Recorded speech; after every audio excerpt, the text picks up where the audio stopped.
नमः शिवाय। नमस्कार दोस्तों, स्वागत है आप सभी का आपके अपने चैनल खुशहाल जिंदगी में। अश्विन मास की कृष्ण पक्ष की एकादशी, जिसे कि इंद्रा एकादशी के नाम से जाना जाता है, पितृ पक्ष के अंतर्गत आता है। धार्मिक मान्यता है कि जो भी हमारे भटकते हुए पितृ हैं, उन सभी पितरों को गति देने के लिए ये एकादशी आती है। इसे हम श्राद्ध एकादशी के नाम से भी जानते हैं। जिन पितृगणों की किसी कारणवश अभी तक गति नहीं हुई है या फिर जिन जातकों के कुंडली में पितृ दोष है, उनके लिए श्राद्ध पक्ष में आने वाली यह एकादशी वरदान के समान है। इस दिन पितरों के निमित्त गुड़ और तिल का पिंड बनाकर चढ़ाना चाहिए और इसे सूंघ कर गाय को खिला देना चाहिए। इंद्रा एकादशी के दिन विशेष पूजन तथा उपाय करने से पितृ दोष से मुक्ति मिलती है तथा पितरों की आत्मा को शांति मिलती है। और इस दिन विशेष रूप से भगवान श्री हरि विष्णु के शालिग्राम स्वरूप की पूजा अर्चना की जाती है। इस दौरान भगवान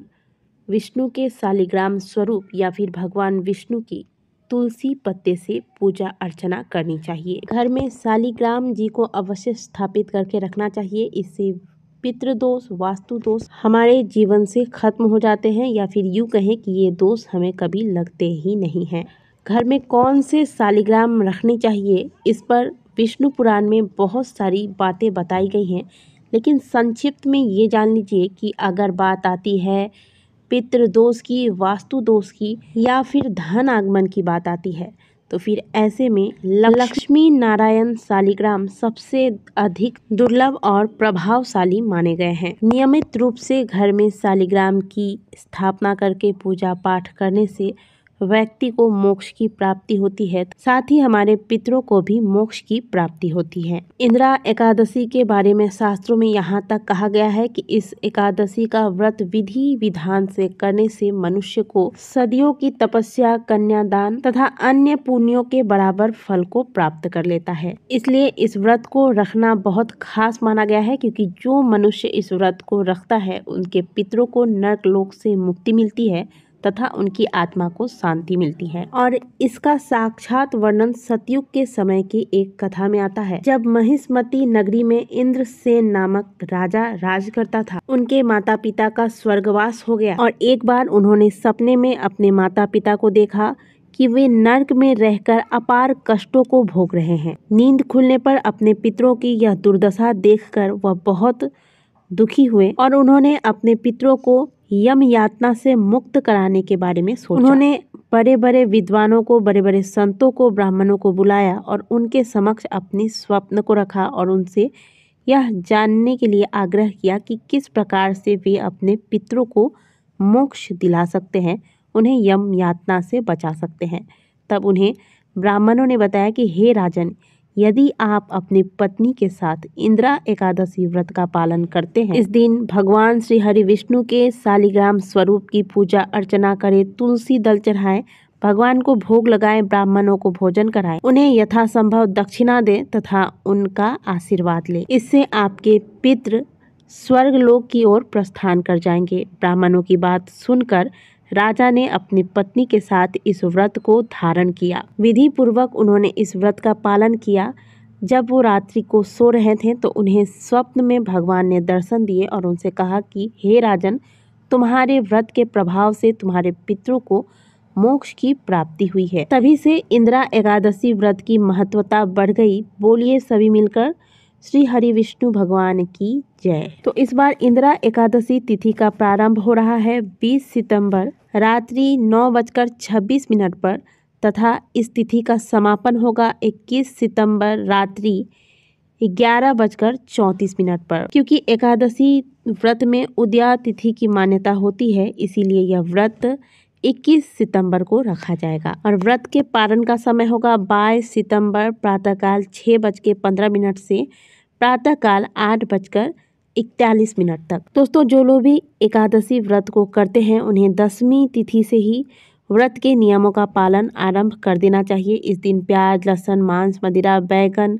चावल इत्यादि का त्याग करना चाहिए। ब्रह्मचर्य का पालन करना चाहिए। बाल धोकर इसी दिन नहा लेना चाहिए। रात को ब्रह्मचर्य का पालन करते हुए ओम नमो भगवते वासुदेवाय मंत्र का जाप करते करते आपको शयन करना चाहिए। अगले दिन प्रातःकाल जल्दी उठें, घर की साफ सफाई करें, घर के मुख्य द्वार को अच्छे से साफ करें। स्नान के बाद पूरे घर में आप गंगा जल का छिड़काव करें। इसके बाद सूर्य नारायण को 1 लोटा जल अवश्य चढ़ाएं। ओम सूर्याय नमः, ओम आदित्याय नमः, ओम भास्कराय नमः। इस प्रकार से इन मंत्रों के साथ सूर्य नारायण को जल अर्पित करना चाहिए और उसी लोटे में पुनः एक बार जल भर लीजिए। थोड़ा सा काला तिल मिलाकर दक्षिण मुखी होकर पितरों के निमित्त अपने सभी पितरों का ध्यान करते हुए यह जल पितरों को अर्पित कीजिए। मंत्र बोले ओम सर्वेभ्यो पितृभ्यो नमो नमः, ओम सर्वेभ्यो पितृभ्यो नमो नमः। इसके बाद आप अपने घर के मंदिर में आए, मंदिर की साफ सफाई करें, भगवान के समक्ष एक घी का दीपक लगा दें और अपने व्रत का संकल्प करें। संकल्प करें कि आज मैं एकादशी व्रत के नियमों का पालन करूंगा। आज मैं चोर, पाखंडी और दुराचारी मनुष्यों से बात नहीं करूंगा। साथ ही किसी का दिल नहीं दुखाऊंगा। रात्रि जागरण करूंगा। भगवान श्री हरि विष्णु के नामों का कीर्तन करूंगा। भगवान श्री हरि विष्णु का स्मरण कर प्रार्थना करें कि हे त्रिलोकीनाथ, मेरी लाज आपके हाथ में है, अतः मुझे इस प्रण को पूरा करने के लिए शक्ति प्रदान करें तथा मेरा जो यह व्रत है वह निर्विघ्नता पूर्वक पूरे विधि विधान के साथ पूर्ण हो। संकल्प के पश्चात भगवान को आप स्नान कराएं, पीले रंग के वस्त्र धारण कराएं, भगवान को जनेऊ धारण कराएं, भगवान को पीला चंदन का तिलक लगाएं, केसर चंदन का तिलक लगाएं। अक्षत के स्थान पर आज आप काले तिल का प्रयोग करें। पीले पुष्प, पीली मिठाई, पीले फल इत्यादि भगवान को अर्पित करें। तुलसी का माला भगवान को चढ़ाएं। आज के दिन तुलसी पत्ते नहीं तोड़ने चाहिए, तो आप पहले से तोड़ के रख लें तुलसी पत्ते, और अगर नहीं रख सकते, किसी कारणवश भूल चुके हैं, तो ऐसे में आप तुलसी के पत्ते के नीचे जो कुछ पत्तियां गिरी होती है, आप उन पत्तियों को उठाकर आप पूजा में प्रयोग करें।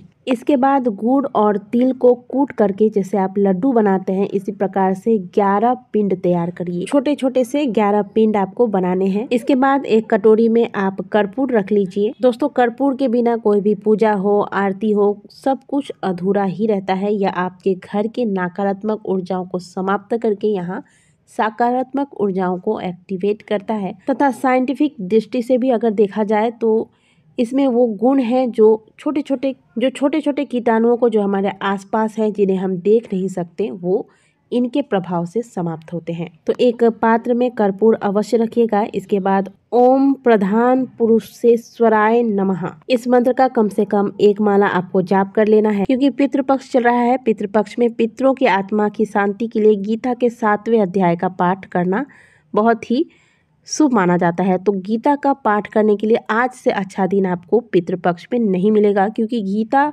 जब भगवान श्री हरि विष्णु ने सुनाया था वो दिन भी एकादशी का ही दिन था। तो गीता का पाठ करें, विष्णु सहस्त्र नाम का पाठ करें, गजेंद्र मोक्ष का पाठ करें, और ये सारे पाठ अपने पितरों की आत्मा शांति के निमित्त ही करें। इसके बाद कर्पूर जलाकर भगवान की आरती कर लीजिए।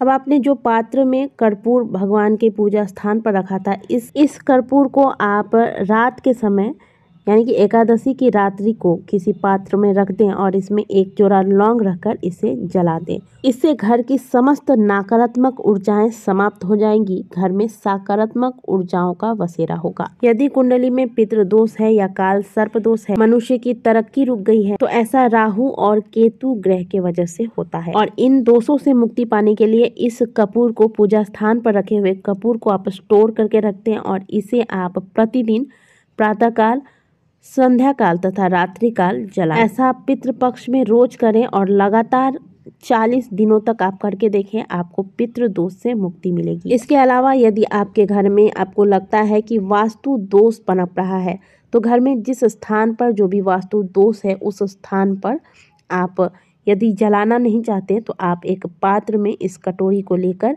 रख दें और हर हफ्ते इस कटोरी में रखे हुए कर्पूर को बीच बीच में चेंज करते रहें। इससे वास्तु दोष धीरे धीरे समाप्त हो जाता है। इस प्रकार से एकादशी के दिन आप कर्पूर के छोटे छोटे उपाय कर लीजिए। साथ ही जो पूजा विधि बताई गई है इस विधि से पूजा करें। अगले दिन प्रातःकाल भगवान को भोग लगाएं, ब्राह्मणों को भोजन कराएं। इसके बाद गौ माता, कौवा, स्वान इनको भोजन कराने के पश्चात आप स्वयं भी प्रसाद लेकर भोजन ग्रहण करें। तो दोस्तों इस प्रकार से आप कर लीजिए। इंदिरा एकादशी का व्रत कहा जाता है कि एक इंदिरा एकादशी का व्रत विधि विधान के साथ करने से 1 करोड़ पितरों का उद्धार हो जाता है। साथ ही अपने खुद के लिए भी स्वर्ग लोक के मार्ग खुल जाते हैं। तो दोस्तों इस एकादशी को आप इस विधि से पूजा आराधना करें, बताए गए उपाय को करें। वीडियो अच्छी लगी है तो वीडियो को लाइक जरूर कीजिएगा। कमेंट बॉक्स में जय श्री हरि विष्णु अवश्य लिखिएगा। मिलते हैं आपसे अगले वीडियो में, तब तक के लिए ओम नमः शिवाय, हर हर महादेव।